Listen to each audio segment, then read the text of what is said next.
The resemblance was not coincidence. It was the universe holding up a mirror. He did not draw his killage. He simply stood in the open desert, hands loose at his sides, the wind folding around him like an old oath, waiting to be spoken. The captain reined in his horse 10 paces away, suspicion narrowing his eyes. Behind him, 24 riders formed a loose crescent, hands resting on hilts, mirage heat flickering across steel. "You are the sorcerer," the captain said in Hyrcanian. Not a question, a verdict. "I am the one you seek," Chekim replied in the same tongue, his accent perfect, close enough to his native Turkic that the words tasted like home laced with ash. "I will accompany you to Sultanpur. I will speak with King Yezdigerd." The captain's hand slid toward his sword. "You will be bound." "No." The word was not force. It was an immovable truth placed gently in the captain's mind, like a hand pressed to the chest, firm, silent, absolute.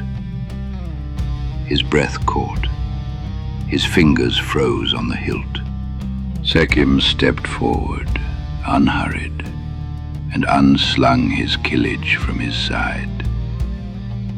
He held it horizontally across both palms, the ancient posture of formal surrender, a gesture older than Turan's banners.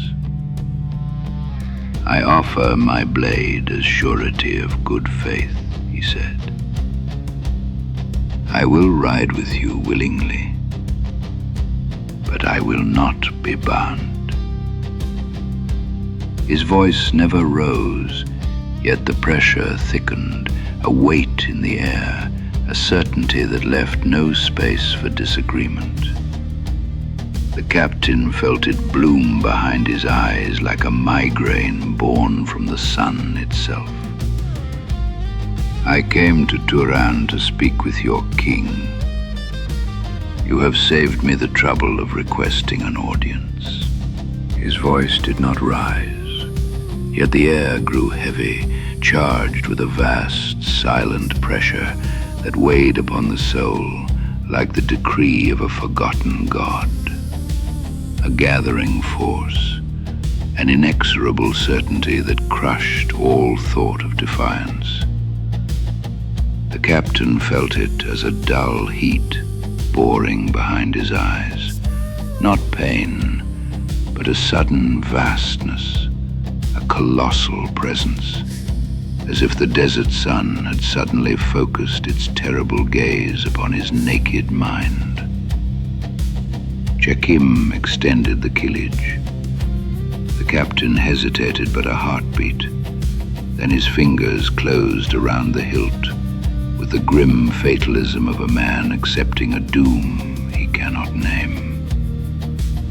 The weapon felt unnervingly warm to the touch, pulsing faintly, as if some star-born ember still smoldered deep within the steel. He exhaled a breath that hissed through clenched teeth. "Search him," he rasped. His voice held steady, but a taut wire of unease vibrated beneath the command. 2 riders dismounted, circling with the wary tread of wolves approaching a silent idol. They ran their hands over Chekim's frame, respectful despite their suspicion. From his belt, they stripped the oil-wrapped scrolls of Duma and a water skin. Naught else. "The scrolls," the captain demanded, extending a calloused hand. "Trifles to your eye," Chekim answered. his composure as unshakable as the mountains. Give them to your king. He will read the doom writ within when I speak of the horror that stalks the night beyond your borders. The captain took the parchment, suspicion warring with instinct in his dark eyes, but pragmatism won out. He jerked his chin in a sharp command. The riders mounted Chakim upon his own steed, ringed him with a hedge of steel, and turned their faces east. They rode for Sultanpur, and with every league of sand that vanished beneath their hooves, the captain felt the weight of Chakim's words and the deeper weight of his silence settle into his spirit, a stone of dread he could neither cast aside nor comprehend.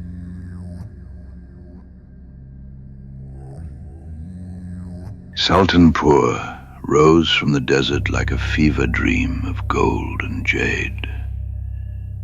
Minarets pierced the sky, their tips crowned with crescents that caught the sun and threw it back in blinding arcs. Domed palaces sprawled across terraced hills, their walls inlaid with lapis and carnelian. Gardens hung in impossible profusion, fed by aqueducts that defied the surrounding wasteland. It made the western kingdoms look like mud and sticks.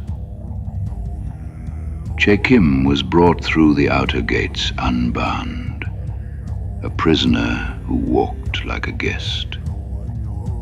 Citizens stopped to stare. Merchants whispered. Children threw stones until their mothers pulled them back, suddenly aware that the foreign man's eyes were too calm, too knowing. The palace complex swallowed them. Courtyards gave way to marble halls, halls to corridors lined with silk tapestries depicting Turanian conquests. At the heart of it all, the throne room, a vast chamber of geometric perfection, its ceiling a tessellation of stars and mathematical proofs rendered in gold leaf. King Yezdegerd sat on a throne of carved ivory and peacock feathers, draped in silks the color of arterial blood. He was not old, but his eyes carried the weight of a man who had inherited an empire and discovered it was falling apart from the inside. The captain approached the dais, bowed low, and presented the scrolls. Yezdegerd unrolled them, studied the diagrams, arcane geometries annotated in 3 languages, marking sites across Turan where the veil had torn. His jaw tightened. Then he looked up, past the captain, to where Chakim stood between 2 guards. The king's eyes widened. "Why is this man not bound?" The captain stiffened.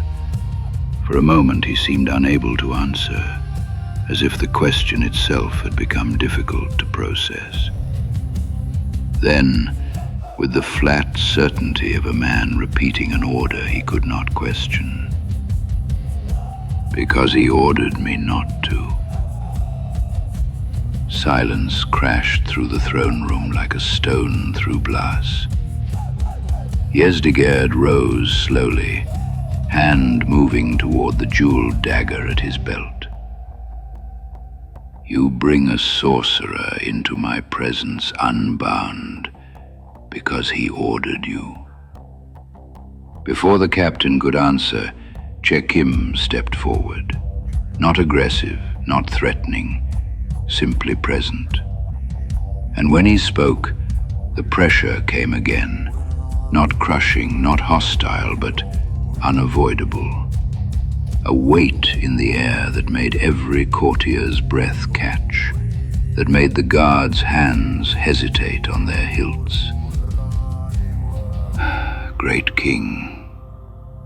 The words were respectful, the tone was formal, but beneath them was the unshakable certainty of a man who knew he was dealing with forces beyond the reach of crowns and armies.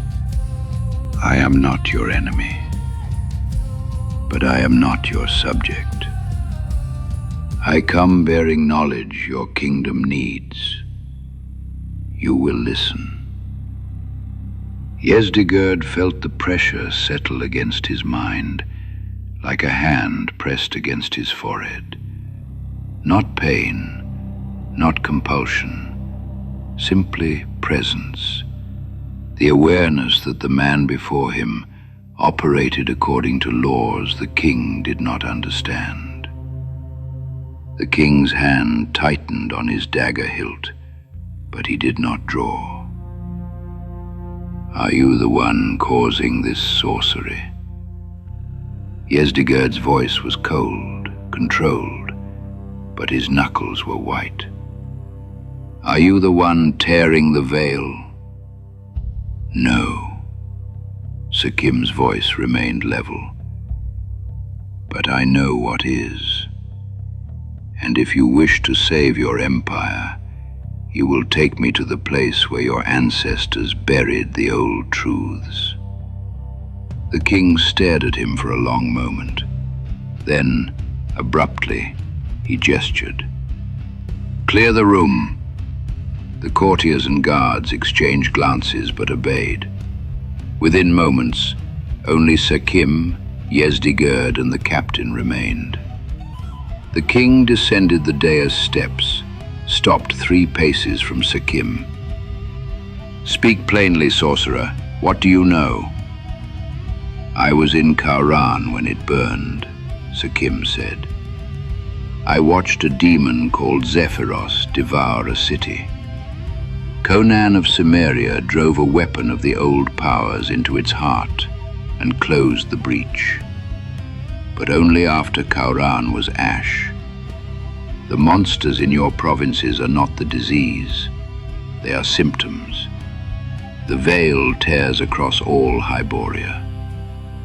Yezdigerd's expression did not change, but his breathing quickened. Then what broke the wall? That, Sakim said quietly, is what I came to learn.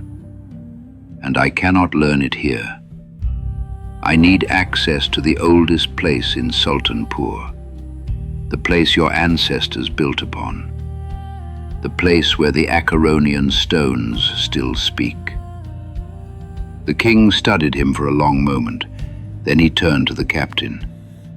Leave us. The captain hesitated, still feeling the echo of Sakim's command in his skull, then bowed and retreated. Yezdigerd waited until the door closed. Then he spoke, his voice barely above a whisper. We built Sultanpur on old bones. Beneath the royal archives, there is a chamber my great-grandfather sealed. We do not enter it. The shadows there bite. He paused. If what you say is true, if the veil tears everywhere, then you need to see what we have kept hidden. Chekim nodded once. Show me. The descent was long and silent. Yezdigerd led him personally, carrying a torch, through corridors that grew progressively older, Turanian stonework giving way to pre-cataclysmic masonry, and finally, at the deepest level, the Cyclopean blocks of Acheron. The air grew cold, not the chill of underground spaces, but the cold of absence, heat fleeing from something that devoured it. They stopped before a door of black basalt, unadorned save for a single sigil, a serpent devouring its own tail, rendered in silver that had not tarnished in 3,000 years. "My great-grandfather sealed this," Yezdegerd said. "He left instructions. Never open it. Never speak of it. Never let anyone with the talent near it. Yet you bring me here. Because the world is ending," the king said flatly, "and I am not fool enough to let pride kill my people." He drew a key from beneath his silks, ancient bronze, warm to the touch despite the cold. He fit it to a lock that should not exist in solid stone, and turned. The door did not creak. It exhaled. Beyond lay a chamber carved from a single piece of obsidian, its walls smooth as glass, reflecting the torchlight in fractal patterns that hurt to follow. In the center, suspended in mid-air by no visible force, hung a massive crystal, black as the void between stars, but pulsing with a sick, rhythmic light. The Black Heart. Sekkim stepped forward, drawn by recognition he could not name. "What is it?" Yezdegerd whispered. "A soul prison. Acheronian work." Sekkim approached slowly, feeling the pull of the crystal against his will. "They trapped someone here. Not a demon. Someone who knew too much." He stopped before the crystal, close enough to see his reflection distorted across its facets. "I need to speak with whoever is inside. That is death, perhaps, but I need to know what they know." Sekkim closed his eyes, steadied his breath, and reached inward, down through the layers of self, past thought and memory, into the geometric certainty at his core. He felt the black gate's presence, dormant but listening. He did not open it. He borrowed from it. He extended his will like a hand reaching through bars and touched the crystal. The world inverted. He was no longer in the chamber. He stood in a place that was not a place, a prison of pure geometry and starless void. Before him, a presence uncoiled, vast, ancient, burning with rage and sorrow in equal measure. "You bear the scent of the gate, traveler. Why do you wake the dead?" The voice was not sound. It was pressure, meaning forced directly into the architecture of his mind. "I seek Duma," Sekkim said, his voice strange and distant in this non-place. "The Jinn prince who wielded the Unmaker. I need to know what he learned. I need to know what he was trying to do. Duma is memory now. I am what remains." A tremor moved through the gloom, slow, vast, like the sigh of some ancient titan buried beneath the world. The light that shaped Duma's form did not fade. It coiled inward, gathering like a flame drawing breath before speaking truth. From that living fire came a voice, not heard by the ear, but spoken in the marrow. Sekim, you speak as one who does not inherit, but one who endures. The figure's molten outline shifted, forming the proud, stern suggestion of a face carved in the old, immortal style. It inclined toward him, not in reverence, but in recognition. Purpose recognizes purpose. Will knows its kindred fire. A ripple passed through the chamber, as if the very stone bowed to that truth. Then Duma's voice deepened, resonant with ages older than kingdoms. Then hear this, walker of balance, for the burden you claim and the knowledge you seek were forged in blood oaths sworn by men of old. Duma's presence flared, not dimming, not fading, but saluting, as a warrior salutes another not yet crowned, yet already proven in the eyes of eternity. Shekim's voice was steady, carved in iron resolve. Then show me, O spirit of the champion prince, why the veil thins. The void shifted. Images erupted, not visions, but memories carved into the fabric of this prison.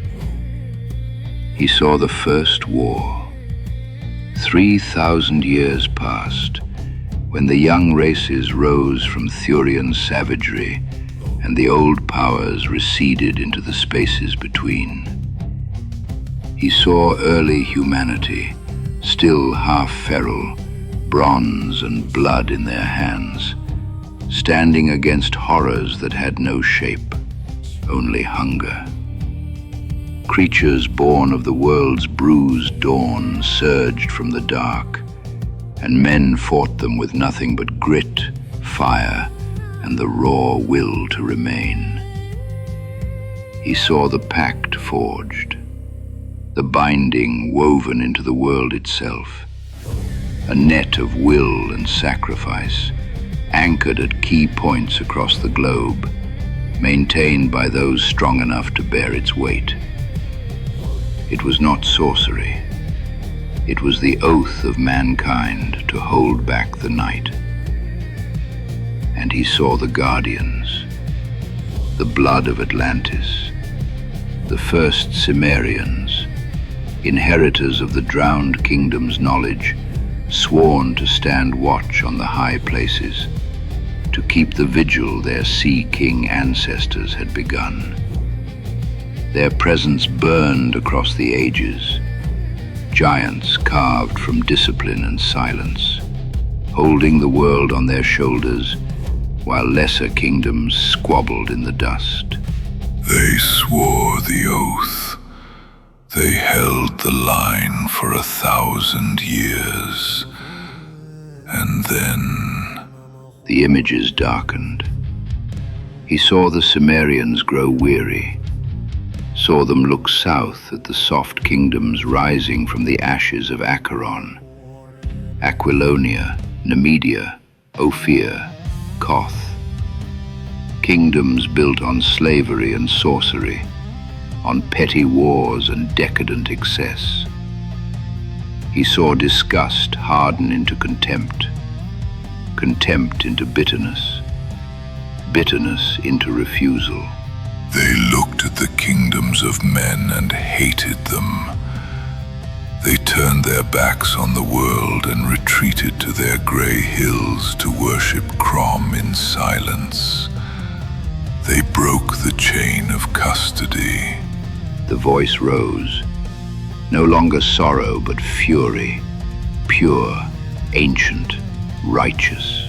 It is not sorcery that thins the veil, traveler. It is neglect. The guardians became exiles, and in their silence, the lock rusted through. Chekim stood in the maelstrom of this truth, feeling its weight settle into his bones like iron. Then how do we stop it? How do we close the breaches? You cannot. I am on the other side of the veil now, traveler. I see what you do not. The binding was not made of stone or steel. It was made of blood and oath. Only mortal blood can restore it. Only the sons of Atlantis can pay the debt they abandoned. The Cimmerians. Yes, they must remember.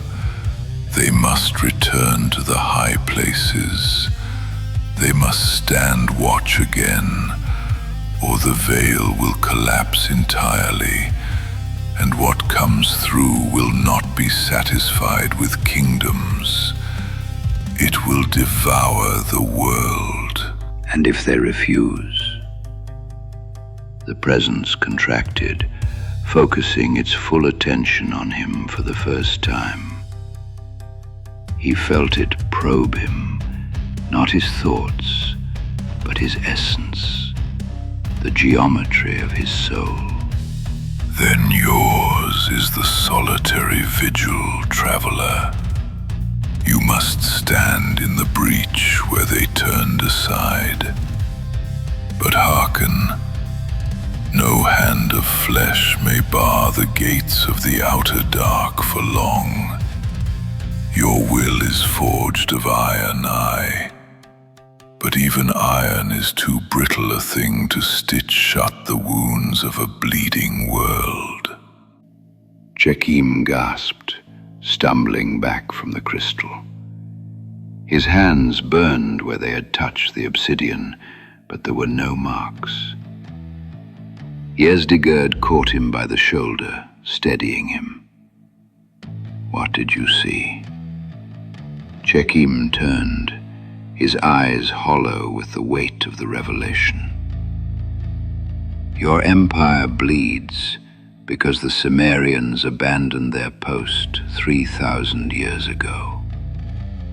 His voice was raw, exhausted. The veil was held by oath and blood. The sons of Atlantis swore to stand watch on the high places. They grew bitter. They withdrew.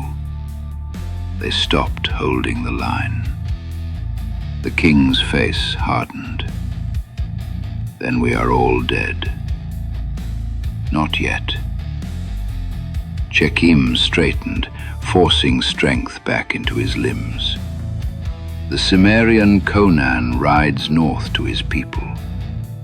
If he can make them remember, if he can shame them into resuming their duty, the veil can be restored. But it will require their blood, their sacrifice. No sorcery can substitute for the oath they broke. And if he fails, then I become what they were supposed to be. Chekim's voice was flat, final. I will hold the line alone until it kills me. Yezdigerd studied him for a long moment, then released his shoulder. Go then. I will not stop you. Chekim nodded once, a gesture of respect between pragmatists. Pray the barbarian has the strength to shame his people into remembering. He turned toward the chamber door, but stopped. He felt the black gate respond to his will, not as a summons, but as an offering. He did not need to walk back through Sultanpur's corridors. He did not need to ride east for days. He needed to go elsewhere. Chekim closed his eyes, steadied his breath, and focused his will inward. down through the layers of self, into the geometric certainty at his core. The air before him tore. Yezdigerd stumbled backward, hand flying to his dagger, as a rift opened in the heart of the obsidian chamber. A wound in reality itself, edges shimmering with impossible geometry. What? I thank you for your hospitality, great king. Chekim's voice was calm, distant. May your empire endure what is coming. He stepped toward the rift. Wait! But Chekim was already gone, vanished into the black gate as if he had never been.